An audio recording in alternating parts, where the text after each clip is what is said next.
Hey guys, here's a video. I'm really nervous, I don't know why. I filmed a video, I think my last video, I haven't even checked. I don't know. My last video, I think, was like that what I eat in a day thing. I don't know, but here we are. I don't know. I don't really want to give an update, but I'll update on some things. It's hard to give an update and not update on my life and people in it, because it's like I should probably just update on my life, but it's hard when I don't want to accidentally speak badly of people, but I at the same time want to express what's happening in my life, which is not always the best, and sometimes it does involve people, but I don't want to speak about the people because I'm afraid of coming off as like bad-mouthing, and that's never my intention. So I guess I'm gonna try to keep it to myself, I guess. So, I don't know, I guess this is just gonna be a major life update? I don't know. Is there even a life that needs to be updated? Not much has changed, except since moving back here, like, yeah, I fucked up. What? I fucked up once. Twice. Okay, whatever. I'm stressed because, again, I'm not going to talk about, you know, how all of this came to this conclusion, but long story short, I have to move out again by the end of January. I mean, sooner would be better, but I've been applying to jobs like left and right. Today's the day that today's the day that I'm supposed to be calling, like, to follow up with a whole bunch of job applications that I sent in to many different places, and today's the day I'm following up, you know, making those big phone calls. Also, in terms of the moving out, there's like real estate people who I have to call back about some, you know, stuff that they were helping me look for with a moving out arrangement within a certain price range, and I'm just kind of scared because it's like, are we gonna have a repeat? Meaning me. Am I gonna have a repeat of the scare that I dealt with in my apartment? And it's like, here's the thing, I know I look able and stuff and cognitively not that impaired, but when I'm having my urges, my head is diving right into the destruct, but then that part of me, a very tiny part of me, is screaming, Emily, get help, get the fuck out of this. Like, if you were left to your own devices, you would kill yourself. Not by suicide, absolutely not. I would never commit suicide, by the way, not because I love life and want and see it going in a wonderful direction. Like, okay, the reason, I have a very sick reason, and I'm gonna share it with you. I can't believe I'm sharing this, it's embarrassing. I'm not a person with a big ego, says the person with a freaking YouTube channel. That's not why I make videos. It's not to like fulfill some creepy, deep need for like attention or anything, although I have no friends like in real life, in person, or if I did, they kind of just left, or just aren't really in my life. So this is the closest thing to the window I have into people and the world. That's very sad. But anyway, the reason I'm not, I guess, suicidal is not because, okay, first of all, I don't want to die. That's one thing. Second of all, there is something in my head that won't let me kill myself, not because I love life, but because my eating disorder, I swear, it's like a mind in my mind. It has a mind of its own. It has a huge ego. My eating disorder brain, it sounds very twisted, has a huge ego. It takes pride in what it does to my body. Now I'm just sitting on the sidelines like, please stop that. Like, thanks a lot for messing up my stomach. So like, gotta live with this forever, or as long as I live, whatever. Okay, and I know people have it worse. Okay, anyway. And I have other problems, but that's not the point. I'm not here to discuss my other problems. But my eating disorder is just like this ego flippin', trippin', like, bitch. My eating disorder wants to be the one to claim my life. I know that's totally fucked up, and I say it with a straight face, but when I'm alone and up at 3 a.m. just thinking about that, there's no straight face. I am like, it's pretty frightening. It's pretty freaking frightening.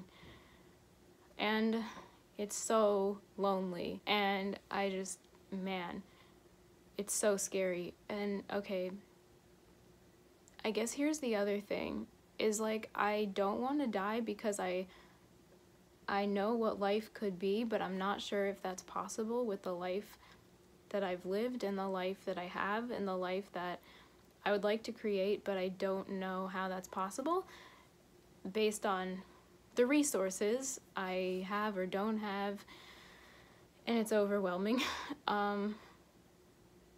Like, there are people my age or a few years older, you know, they've gone on dates, they've dated, they've whatever. I hugged someone once, went on a date twice. I don't know, like, I've never felt anything. This is really, like, I don't know. Like, I don't know. I don't know what I'm saying. I would like somebody who lives around the block to fall in love with and do things with, but it's like, frick, like, okay, like, I don't know. And I would never want to rush anything. I would never want to force someone to spend time with me and hope that they like me, but, like, I want to like somebody too that, like, is not, like, I don't know. It's just rough because, like, I was writing about this in my journal the other day. Okay, so my only family is basically my parents. I have a 102, almost 102-year-old relative on my dad's side who I recently saw, like, in a nursing home. That's about it. My dad has some, you know, distant cousins on his side who I've only met, like, twice.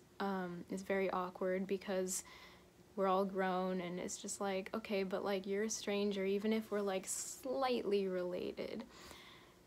My mom has some relatives in, like, Argentina or something, I don't know. But yeah, so that's all of what my family is. And it's very scary because my mom is almost 60. My dad is well into his 60s.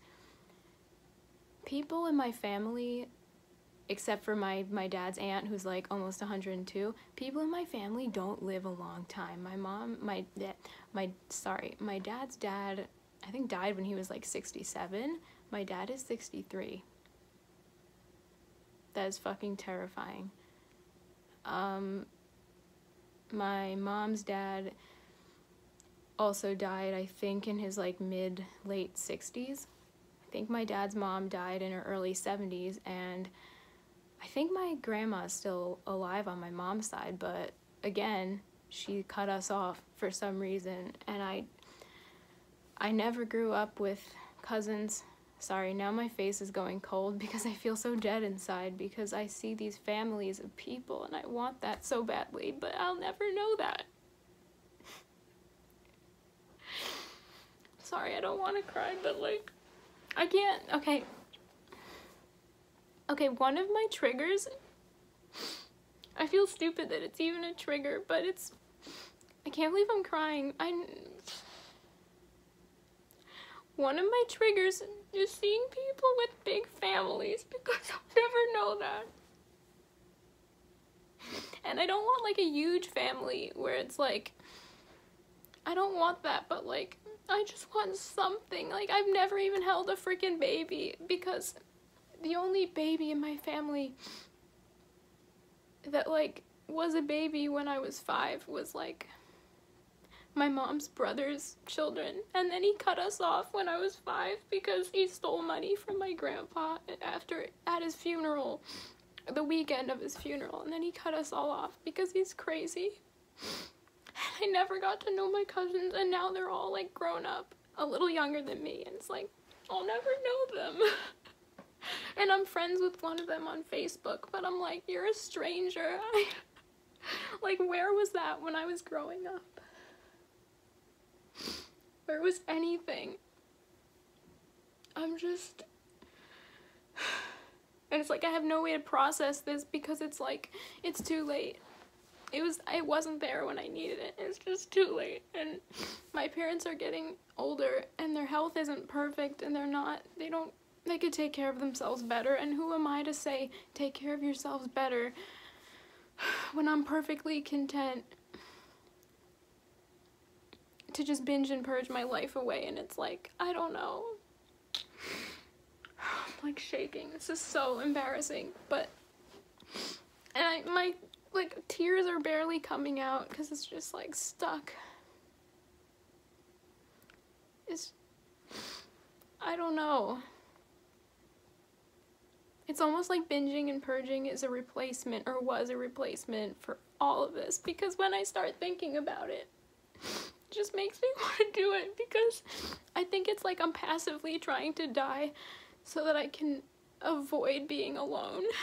Like, actually alone, like, long after my parents are gone, and I don't know. And I'm so behind, like, in life. I don't want someone to just come along and be, like, a Prince Charming or whatever and think I'm just, like feel bad for me, or fall in love with my misery and want to be the one to save the situation, I don't want that at all. Like, I just want to meet somebody who meets me, and not some image or that I like put onto the internet. Like, I want to meet somebody that I don't meet through the internet. I want to meet somebody like in person somewhere, but like I'm like isolated, and it's just so hard. It's like I'm not 17, I'm not 18, like I'm 23, and like I know that's still really young, but I'm very behind. Like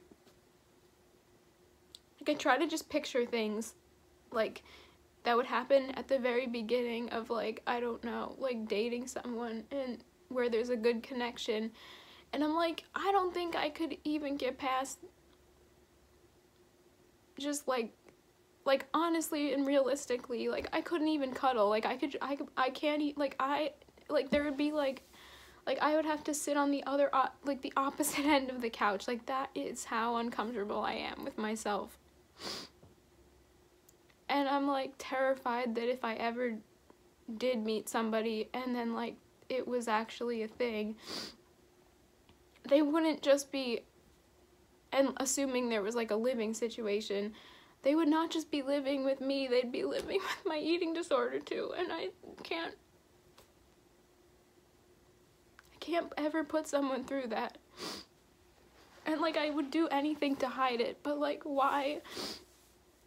I don't want anyone to ever have to even know about it in that way, because it's so disturbing, and like my parents know how disturbing it is. That's one of the reasons I'm moving out, and like I'm just, and it doesn't help that I have like that I had my EKG, or all my heart was tested since the ER visit, and not really binging and purging like I was before, and like everything looked fine. My blood results came back perfect, but like I still experienced some like weird heart stuff, and like it's not that bad, it's not noticeable, I'm not concerned, but like it could easily get aggravated. Literally just one rough session and it's like it does it again. It's like I don't want to be dealing with any of this, but like even if I had no health issues, even if I didn't have any eating disorder, like I would still be stuck and depressed, and I don't know. And it's like, okay, get help, and it's like, okay, how do you, like, I'm so bad at making phone calls. I'm not able to advocate for myself, like my mental health. Like I guess I can advocate for myself when it's like, you know, a major safety issue, or like right from wrong, or like something like morally relevant. But I can't advocate for myself when it's just like, other than, you know, when I had to go to the hospital or the ER because I actually thought I was gonna die, and I'm the first person I will deny like a physical issue. Like I've thrown up like blood before, like not the throat blood, but like, you know, deep bottom of my stomach blood. I've thrown up blood before, and yes, I was scared, but did it stop me from finishing? Absolutely not. Did I tell anybody when it happened? Absolutely not. That's a medical emergency, and I'm the first person to be like, okay, too bad. But literally when I was convinced I was gonna die if I hadn't gone to the ER or something, and I don't even know. And it's like, I don't want to run into more situations like that. But I'm like addicted to food, and that's an issue too. And I'm not like, when I say addicted to food, I'm like, obviously I'm not addicted to vegetables or like potatoes or avocados or something. Like, no. Like, I'm addicted to like whatever I can. It's stupid too, because it's not like I even enjoy the taste and when I'm binging. This is all talking about, you know, the binging and purging, and I just feel like even when I have a good day, and I've had many good days, well, in terms of food, mentally and emotionally, never. But it's like, even when I have good days and I eat really well and I don't overeat and obviously don't purge, it's like, I just feel like I'm suppressing not even the desire to binge, I'm like suppressing the desire to purge. Like, there's different types of people with bulimia. Some people, I guess, live for the binge and some people live for the purging. Unfortunately, I'm 50-50. Like, I like binging. Okay, I don't like it. It's just really, I don't know. Like, once you've been doing it for a long time, even if it's on and off and you've had periods of not like doing it, you just crave it. I don't care if you're talking to myself. I went 6 years without doing it, binging and purging, and like the second it came back, I felt like I was at home. And I don't mean home like a place. Like, I felt like I was at home, like in my body, and that's sick. That is sick. And I don't enjoy it, but it's like I just crave it. Like, I don't know. And it's like, I don't want to go through life craving something that's gonna kill me. Like, I'm sorry, I don't mean to cry, but like, my mom just got home, so I have to end this. But that's my update. I'm just really, I don't know, I'm just hoping for better days and better life. I don't know. That's it.